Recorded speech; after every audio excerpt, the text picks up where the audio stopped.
C. Joseph Vijay.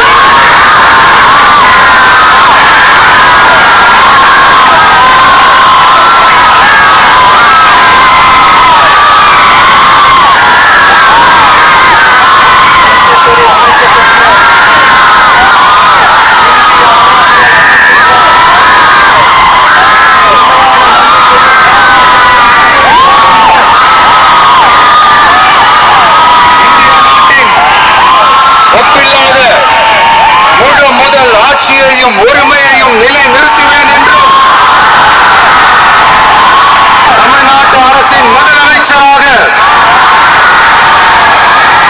உண்மையாகவும் உளச்சான்றின்படியும் என் கடமையை நிறைவேற்றுவேன் என்றும் அரசியல் அமைப்பிற்கும் சட்டத்திற்கும் இணங்க அச்சமும் ஒருதலை சார்பும் இன்றி விருப்பு வெறுப்பை விலக்கி பலதரப்பட்ட மக்கள் அனைவருக்கும் நேர்மையானதை செய்வேன் என்றும் ஆண்டவன் மீது ஆணையிட்டு உறுதிமொழிகிறேன்.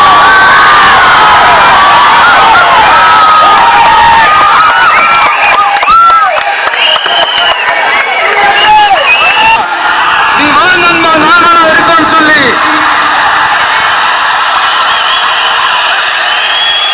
அவ்வளவு அன்பா அவ்வளவு உறவா என்ன ஏத்துக்கிட்டீங்க.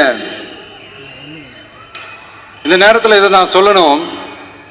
இந்த டிராவல்ல, இந்த ப்ராசஸ்ல எனக்கு எவ்வளவோ கஷ்டங்கள், எனக்கு எவ்வளவோ அந்த அவமானப்படுத்தினதெல்லாம் ஒரு பக்கம் இருந்தாலும் எனக்காக கூட நின்ன உங்களுக்கும் அதே மாதிரி கஷ்டங்கள், அதே மாதிரி அவமானங்கள், அதையெல்லாம் நீங்க பெருசா எடுத்துக்காம, அதையெல்லாம் நீங்க பொருட்டாவே எடுத்துக்காம, என்னோட வலிகளை, என்னோட வேதனைகளை உங்களோட தான் நினைச்சு என் கூடவே நின்னு இன்னைக்கு சி. ஜோசப் விஜய் எனும் நான்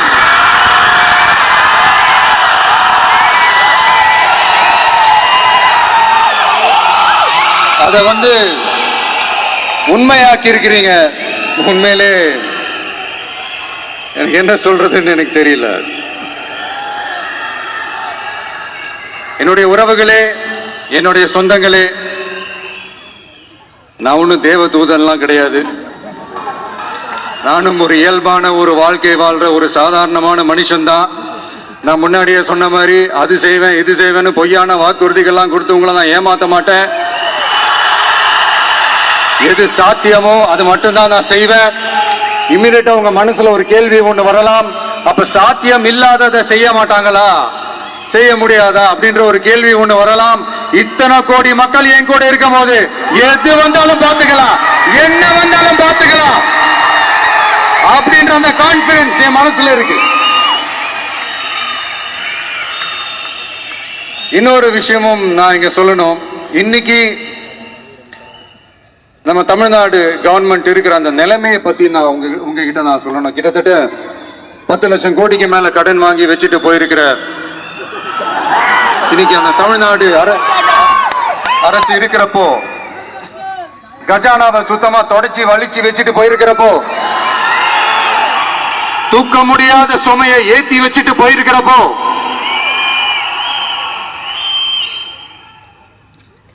அப்படிப்பட்ட ஒரு நிலைமையில தான் இந்த பொறுப்பை நம்ம கையில் எடுத்திருக்கிறோம்.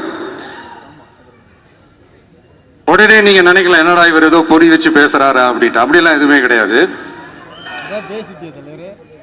உள்ள போய் பார்த்தா தான் தெரியும் எது எந்த நிலைமையில இருக்குன்னு, என்ன இருக்கு என்ன இல்லை, எது எந்த நிலைமையில இருக்கு எது எந்த நிலைமையில இல்லை. சோ அதையெல்லாம் பார்த்துட்டு உங்களுக்கு ஒரு வெள்ளை அறிக்கையா அதை வெளியிடணும்னு நான் நினைக்கிறேன். ஒரு டிரான்ஸ்பரண்டான ஒரு கவர்மெண்டா, அதாவது இன்னைக்கு நம்ம தமிழ்நாடு கவர்மெண்ட் இந்த நிலைமையில தான் இருக்கு அப்படின்ற உங்ககிட்ட சொல்லிட்டு I just want to take it forward from there. அதைத்தான் நான் முதல்ல செய்யணும்னு நினைக்கிறேன். தமிழ்நாடு பொறுத்த வரைக்கும் யாரையாவது போய் ஏதாவது சந்திக்கணும் அப்படின்னா இந்த மூஞ்ச மூடிக்கிட்டு போய் சந்திக்கிறதோ,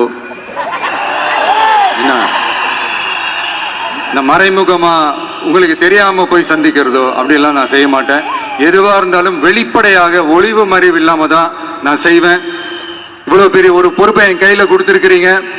அதே நேரத்தில் எனக்கு கொஞ்சம் அவகாசமும் நீங்க கொடுக்கணும்னு நான் ரிக்வெஸ்ட் பண்ணி கேட்டுக்கிறேன். நான் சொன்னதையெல்லாம் படிப்படியா நிறைவேற்ற நான் ட்ரை பண்ணுவேன், நிறைவேற்றுவேன். அதே நேரத்தில் எனக்கு கொஞ்சம் அவகாசம் கொடுத்தீங்கன்னா எனக்கு கொஞ்சம் உதவியாகவும் ஒத்துழைப்பாகவும் இருக்கும். இது உங்களுடைய ஆட்சி. பெண்கள் பாதுகாப்பு ரொம்ப ஸ்ட்ரிக்டா வச்சிருப்பேன். போதைப் பொருள் கலாச்சாரம் அதை கண்ட்ரோல் பண்றதுக்கு என்னென்ன ஸ்டெப்ஸ் எடுக்கணும், என்னென்ன முயற்சிகள் எடுக்கணும், இன்னிலிருந்து அதை நான் எடுப்பேன். நம்ம பசங்களை அதுல இருந்து காப்பாற்ற வேண்டியது நம்ம அரசனுடைய பொறுப்பு. அதே மாதிரி சட்டம் ஒழுங்கு எல்லாருக்குமான பாதுகாப்பை நான் உறுதிப்படுத்துவேன். என்ன அவமானப்படுத்துறவங்களாகவே இருந்தாலும், என்ன கஷ்டப்படுத்துறவங்களாகவே இருந்தாலும், அவங்களும் என் மக்கள் தானே. நண்பர்களாக இருந்தாலும் எதிரிகளாக இருந்தாலும் 8 கோடி மக்களும் என் மக்கள் தானே.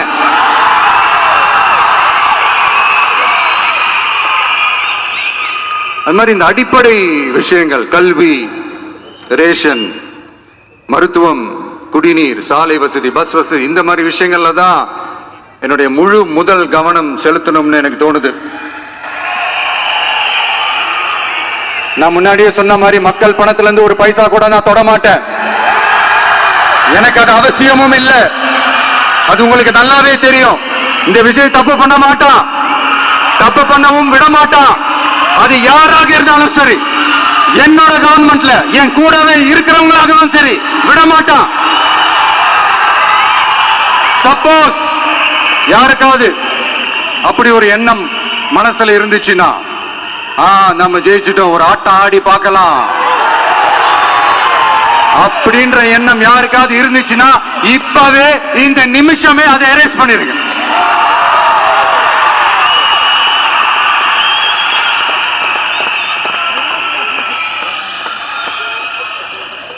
இங்க ஒரே சென்டர் தான், என் தலைமையில் உண்டான சென்டர்.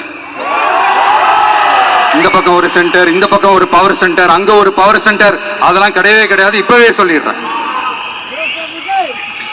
பெண்கள், இளைஞர்கள், விவசாயிகள், அரசு ஊழியர்கள், ஆசிரியர்கள், உழைக்கிற மக்கள், மீனவர்கள் எல்லாருமே நம்ம டிவிக்கு அரசுல நல்லா இருப்போம், நல்லா இருப்போம், நல்லா இருப்போம். பிறப்புக்கும் எல்லா உயிர்க்கும் அப்படின்றத நம்ம சமரசம் இல்லாத அடிப்படை கோட்பாடு. சிறுபான்மை சகோதரர்களே, உங்களுக்காக நம்ம டிவிக்கு அரசு கூடவே நிற்கும். உங்களுக்கு அதுல எந்த விதமான சந்தேகமும் வேணாம். இந்து, முஸ்லிம், கிறிஸ்தவர்களுக்கான முகம்தான் இந்த விஜயினுடைய முகம். அதுல 100% நீங்க இந்த விஜயை நம்பலாம். இப்படி ஒரு சூழலை ஏற்படுத்தி கொடுத்த தமிழ்நாட்டு மக்கள், ஒட்டுமொத்த மக்கள், உங்கள் அனைவருக்கும் இந்த நேரத்தில் என்னுடைய நன்றியை தெரிவிச்சு, இன்னொருத்தவங்களுக்கு முக்கியமா நான் நன்றி சொல்லணும். அது இந்த விஜய் மாமாவோட குட்டி நண்பா நன்றி.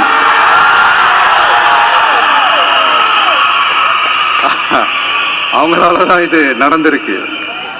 உங்களுக்கு எப்படி நன்றி கடன் செய்யணும்? உங்களுக்காக உங்க ஃபியூச்சரை மைண்ட்ல வச்சுக்கிட்டு எல்லா நல்ல விஷயங்களையும் உங்களுக்காக இந்த விஜய் மாமா செஞ்சு கொடுப்பான். கான்பிடண்டா இருங்க. அதே மாதிரி இன்னொருத்தவங்களுக்கும் நான் முக்கியமா நன்றி சொல்லணும். உங்களை எப்படி நான் மறப்பேன்? நீங்க தான் என்னோட உயிராச்சு. தமிழக வெற்றி கழக தோழர்களே,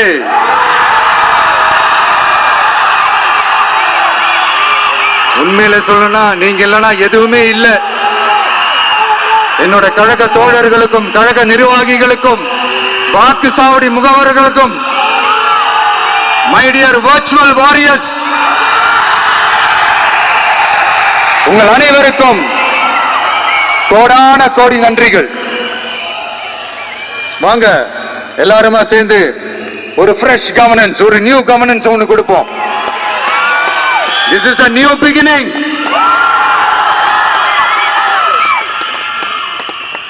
A new era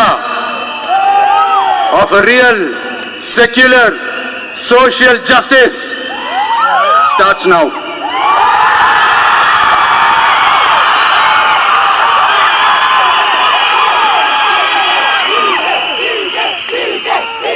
மக்கள் நலன்களை மட்டுமே லட்சியமாக கொண்ட நமது அரசுக்கு பக்கபலமாக நின்று ஆதரவை வழங்கியுள்ள காங்கிரஸ் பேரியக்கத்தின் தலைவர் மதிப்புக்குரிய திரு மல்லிகார்ஜுன் கார்கே அவர்களே, பாராளுமன்ற எதிர்க்கட்சி தலைவர் மதிப்புக்குரிய மை பிரதர் திரு ராகுல் காந்தி அவர்கள், காங்கிரஸ் கட்சியின் பொதுச் செயலாளர் மதிப்புக்குரிய திரு கே.சி. வேணுகோபால் அவர்கள், தமிழ்நாடு காங்கிரஸ் தலைவர் மதிப்புக்குரிய திரு செல்வ பெருந்தகை அவர்கள், என்னுடைய நண்பர் பிரவீன் சக்கரவர்த்தி அவர்கள், சிபிஐஎம் கட்சியின் தேசிய பொதுச் செயலாளர் மதிப்புக்குரிய தோழர் திரு M.A. பேபி அவர்கள், மாநில செயலாளர் மதிப்புக்குரிய தோழர் திரு பி. சண்முகம் அவர்கள், அரசியல் தலைமை குழு உறுப்பினர் மதிப்புக்குரிய தோழர் திரு கே. பாலகிருஷ்ணன் அவர்கள், பாராளுமன்ற உறுப்பினர் மதிப்புக்குரிய தோழர் திரு சு. வெங்கடேசன் அவர்கள், நமது அரசுக்கு ஆதரவு வழங்கியுள்ள விடுதலை சிறுத்தைகள் தலைவர் மதிப்பிற்குரிய அண்ணன் திரு திருமாவளவன் MP அவர்கள், நாடாளுமன்ற உறுப்பினர் மதிப்புக்குரிய திரு ரவிக்குமார் அவர்கள், சட்டமன்ற குழு தலைவர் மதிப்பிற்குரிய திரு வன்னி அரசு அவர்கள், சிபிஐ கட்சியின் தேசிய பொதுச் செயலாளர் மதிப்புக்குரிய தோழர் திரு டி. ராஜா அவர்கள், மாநில செயலாளர் மதிப்புக்குரிய தோழர் திரு M. வீரபாண்டியன் அவர்கள், முன்னாள் தமிழ்நாடு மாநில செயலாளர் மதிப்புக்குரிய தோழர் திரு ரா. முத்தரசன் அவர்கள், இந்திய யூனியன் முஸ்லிம் லீக் கட்சியின் தலைவர் மதிப்புக்குரிய டாக்டர் திரு காதர் மொய்தீன் அவர்கள், நாடாளுமன்ற உறுப்பினர் மதிப்புக்குரிய திரு நவாஸ் கனி அவர்கள், உங்க எல்லாரையும் வருக வருக என்று வரவேற்கிறேன். முக்கியமா இந்த மாதிரி நேரத்தில் எனக்காக நீங்க குரல் கொடுத்ததுக்கும் எனக்காக நீங்க சப்போர்ட் பண்ணி கூடவே நின்னதுக்கும் உங்க எல்லாருக்கும் இந்த நேரத்தில் என்னுடைய நன்றியை தெரிவிச்சுக்கிறேன். கான்பிடென்டா இருங்க, நல்லதே நடக்கும், வெற்றி நிச்சயம். மீண்டும் சந்திக்கும் வரை இல்ல மீண்டும் மீண்டும் சந்திப்போம். நன்றி, வணக்கம்.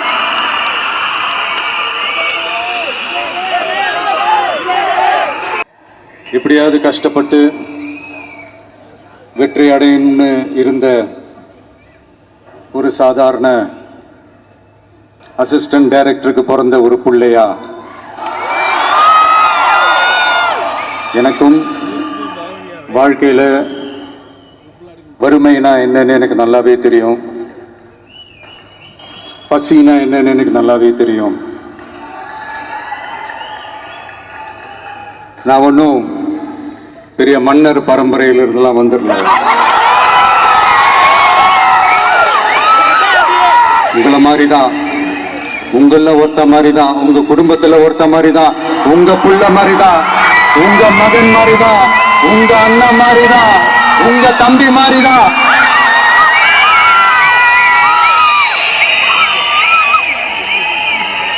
அப்படிதான் நான் உணர்றேன். நீங்களும் என்ன அப்படி நினைச்சதுனாலதான் சினிமாவில் எனக்கு ஒரு மிகப்பெரிய ஒரு இடத்த ஒன்று கொடுத்தீங்க. அதையெல்லாம் விட்டு